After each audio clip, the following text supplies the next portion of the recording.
Kita akan membahas soal PJOK PPPK 2021, kompetensi teknis, persiapan seleksi tahap 3, kunci jawaban dan pembahasannya. Baik, langsung saja kita ke nomor 1. Pada permainan bola kasti, ketika pemain berlari sekencang-kencangnya ke tiang hinggap dan tiba-tiba berhenti, saat berhenti tiba-tiba di tiang hinggap berlaku hukum Newton 1 dengan posisi tubuh A. Terdorong ke depan, B. Melenting, C. Terduduk ya, D. Terjatuh ke tanah, E. Menyentuh tiang. Pembahasannya, hukum Newton 1 berbunyi, percepatan atau perubahan dari kecepatan dari suatu benda akan sebanding dengan resultan gaya jumlah gaya yang bekerja pada benda tersebut dan berbanding terbalik dengan massa benda. Contoh hukum Newton 1 adalah saat naik mobil yang bergerak cepat lalu direm, maka penumpang otomatis terdorong ke depan. Jadi kunci jawabannya adalah A. Terdorong ke depan.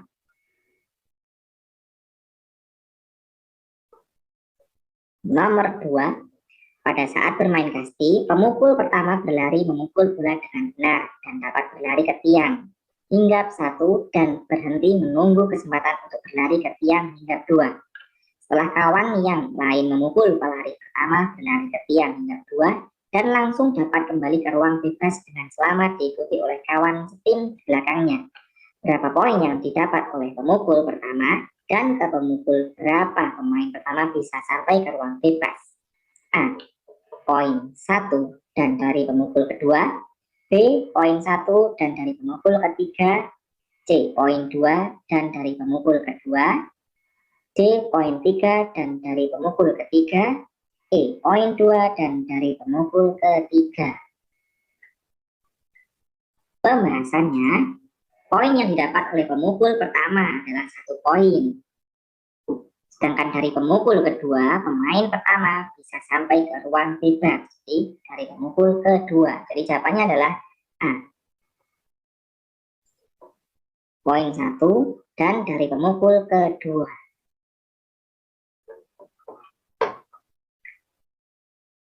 Nomor 3. Permainan hitam hijau yang dimainkan tanpa alat terdiri dari 2 barisan, yaitu barisan A yang dinamakan hijau dan barisan B yang dinamakan hitam. Jarak antara barisan A dan B kurang lebih sejauh 2 meter dan jarak dari masing-masing barisan ke belakang kurang lebih 10-20 meter sebagai batas untuk lari. Berikut tujuan permainan hitam hijau ditinjau dari aturan permainan. A. Melatih kecepatan reaksi, B. Menerapkan tanggung jawab, C. Mengenal warna, D. Meningkatkan disiplin, E. Mengembangkan jati diri. Pembahasannya, permainan hitam hijau adalah bentuk permainan sederhana tanpa alat ataupun menggunakan alat yang dimainkan oleh kedua regu yang bertujuan untuk melatih kecepatan reaksi dalam berlari. Kunci jawabannya adalah A. Melatih kecepatan reaksi.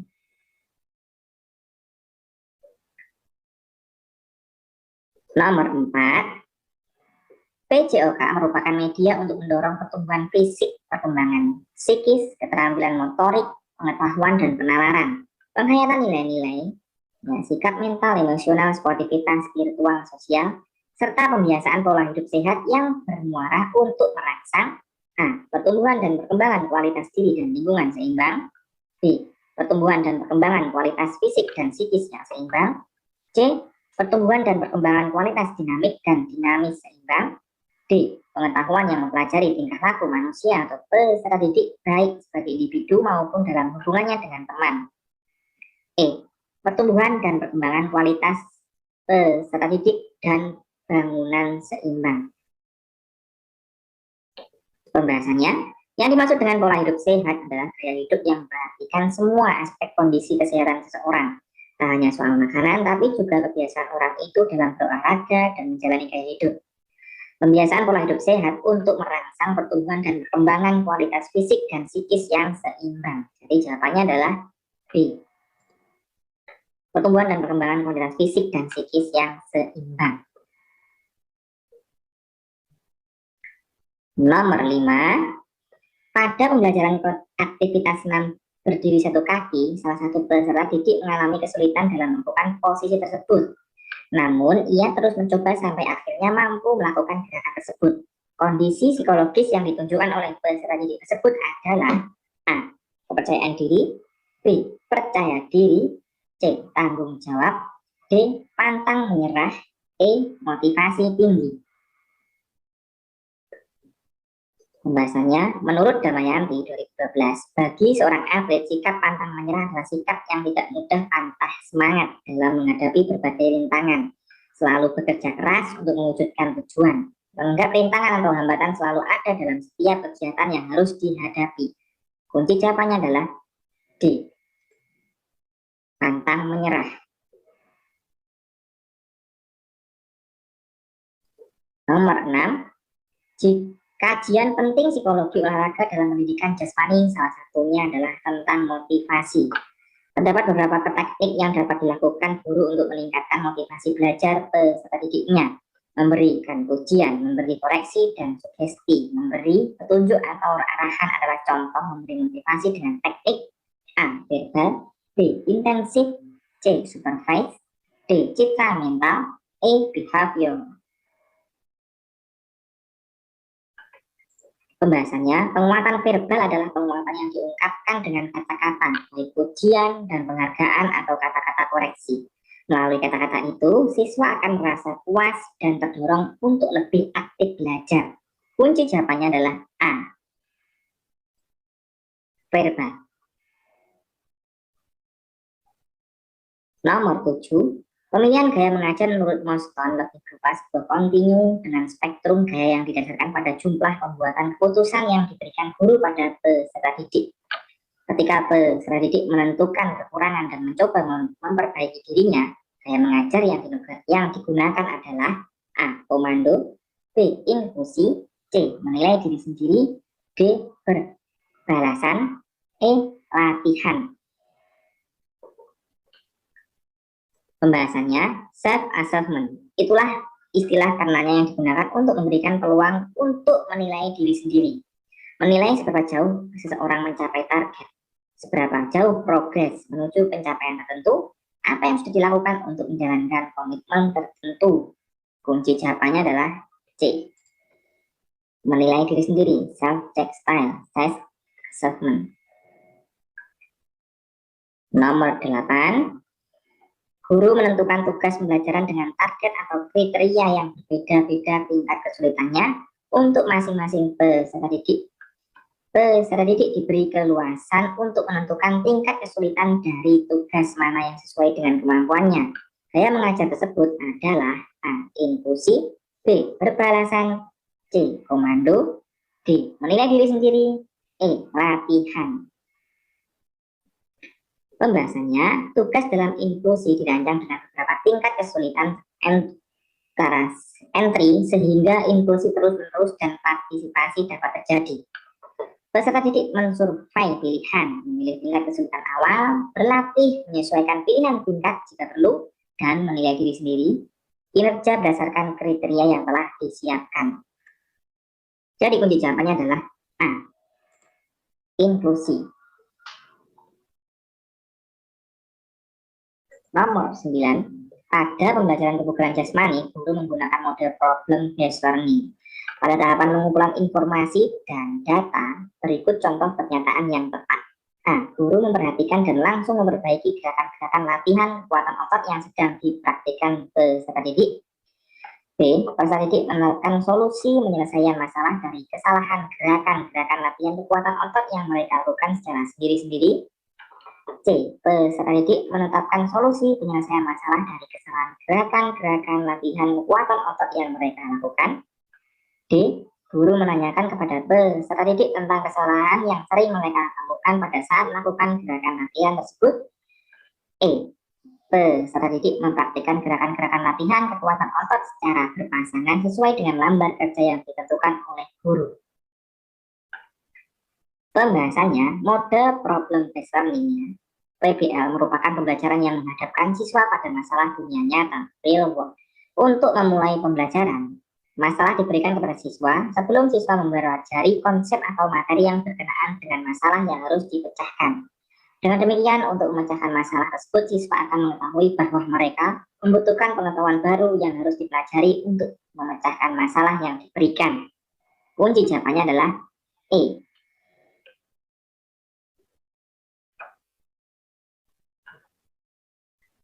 Peserta didik mempraktikkan gerakan-gerakan latihan kekuatan otot secara berpasangan sesuai dengan lembar kerja yang ditentukan oleh guru.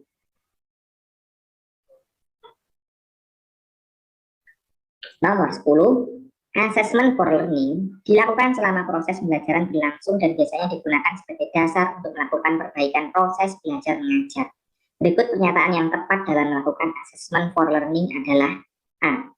Peserta didik dilibatkan dalam merumuskan prosedur penilaian. B. Pendidik dapat memberikan umpan balik terhadap proses belajar. C. Pendidik memberikan penilaian hasil belajar melalui tes sumatif.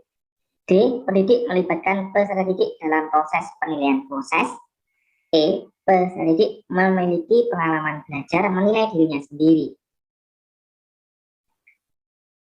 Pembahasannya, assessment for learning dilakukan selama proses pembelajaran berlangsung dan biasanya digunakan sebagai dasar untuk melakukan perbaikan proses belajar mengajar. Dengan assessment for learning, pendidik dapat memberikan umpan balik terhadap proses belajar peserta didik, memantau kemajuan, dan menentukan kemajuan belajarnya. Kunci jawabannya adalah B. Pendidik dapat memberikan umpan balik terhadap proses belajar. Nomor 11, proses pendidikan yang bermanfaat, yang memanfaatkan aktivitas fisik untuk menghasilkan perubahan holistik dalam kualitas individu, baik dalam hal fisik, mental, serta emosional adalah A. Pengertian pendidikan jasmani. B. Tujuan pendidikan jasmani. C. Pengertian pendidikan kesehatan. D. Pengertian olahraga. E. Pengertian pendidikan olahraga. Pembahasannya, pendidikan jasmani adalah suatu proses pendidikan yang diperuntukkan untuk seseorang atau anggota masyarakat yang dilakukan secara sadar dan sistematik. Pendidikan jasmani dilakukan melalui berbagai kegiatan jasmani untuk memperoleh pertumbuhan jasmani, kesehatan jasmani, kemampuan dan keterampilan, kecerdasan serta perkembangan watak dan kepribadian yang harmonis dalam rangka pembentukan manusia. Kunci jawabannya adalah A. Pengertian pendidikan jasmani.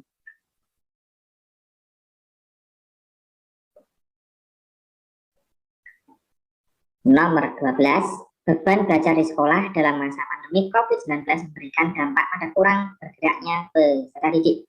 Melalui pendidikan jasmani diharapkan permasalahan tersebut dapat diatasi. Hal efektif berikut manakah yang dapat memberikan manfaat peserta didik di masa pandemi? A. Memberikan kesempatan untuk bergerak sesuai kebutuhan gerak dan keinginannya. B. Mendesain pembelajaran melalui aktivitas gerak yang cukup dan menggembirakan. C. Memberikan lembar kerja siswa untuk melakukan berbagai pola gerak dasar di rumah. D. Mendesain pembelajaran untuk mengakomodir pemenuhan kebutuhan gerak. E. Mendesain pembelajaran melalui metode permainan yang menggembirakan.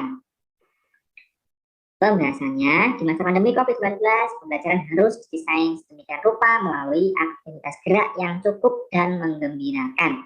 Kunci jawabannya adalah B. Mendesain pembelajaran melalui aktivitas gerak yang cukup dan menggembirakan. Lanjut kita ke nomor 13. Salah satu tujuan pendidikan jasmani adalah mengembangkan nilai-nilai pribadi dan sikap diri sendiri melalui partisipasi dalam aktivitas jasmani, baik secara berkelompok maupun perorangan. Kondisi ideal yang bagaimana yang harus dimiliki peserta didik untuk mencapai tujuan pendidikan jasmani dalam pembelajaran PJOK? A. Memiliki pengetahuan tentang keterampilan gerak dalam pembelajaran PJOK. B. Aktif bertanya tentang apa yang tidak diketahui dalam pembelajaran PJOK. C. Berani mencoba dan mengambil risiko dalam pembelajaran PJOK. D. Motivasi dan percaya diri tinggi dalam mengikuti pembelajaran PJOK. E. Aktif melakukan gerakan-gerakan yang menunjang pembelajaran PJOK. Pembahasannya, tujuan pendidikan jasmani adalah membangun karakter yang baik pada anak agar anak memiliki kepribadian yang kuat, sikap cinta damai, toleransi dengan lingkungan sekitar.